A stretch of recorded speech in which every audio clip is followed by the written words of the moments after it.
live in Coney Island for us this morning. Lisa, what's the latest there from the Boardwalk?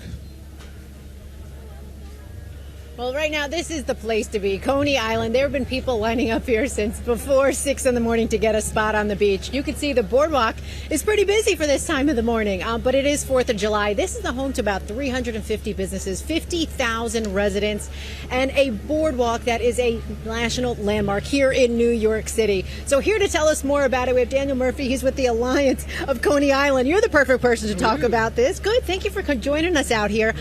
So talk about the Alliance of Coney Island and what exactly the purpose is for it. Well, the Alliance for Coney Island was an organization put together in 2012 mostly by the businesses in Coney Island, and also with help from the city, especially the Economic Development Corporation. And at that point, it was Mayor Bloomberg who set this up. And what it was to create an environment where the businesses could thrive.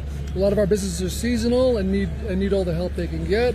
We also have a local community with business needs of its own, so we were there to create that. And one of the things we were set out to do from the beginning was to create a business improvement district, which is what we did actually in last December when the council passed it into law.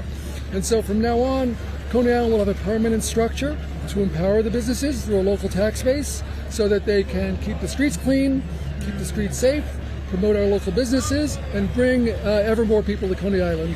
Well, you mentioned a lot of these businesses. You talk with all the business owners, whether they're large or small. How are they feeling? How are they feeling right now? Well, business people are always nervous. Yes, of course. Well, so that's good. It keeps them on their toes. But they're generally excited about the prospects of Coney Island now, because Coney Island is on the rise. I mean, literally on the rise. If you see some of the buildings behind you that have gone up in just in the last 5 years. This all comes out of the city planning that looked at Coney Island as a place for opportunity and not for a place in the past, but for the future of it. And so, we've created that. The city is now going to invest $1 billion into the boardwalk to create a safer, more accessible boardwalk for the businesses and the people, and for the local community. Very importantly, this is their park. Yeah. So we're very excited about the future. Businesses day to day always look out. They look at the weather a lot here. Sure.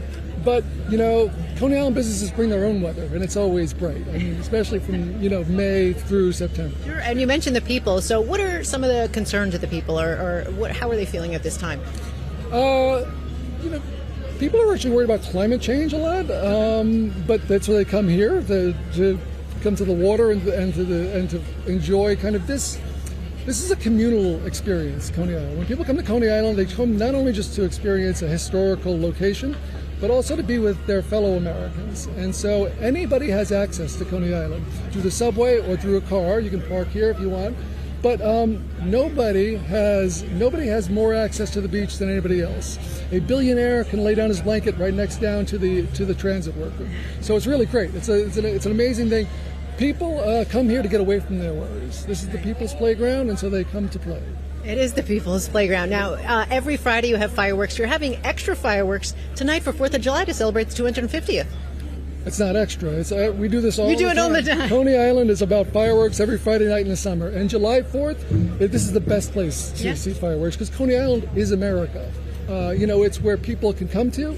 It's where you have folks coming to Coney Island who have been in the United States for 5 generations or more. And we have people who came to the United States last year. And they're here to celebrate the freedom and the ability to basically enjoy all of this without fear.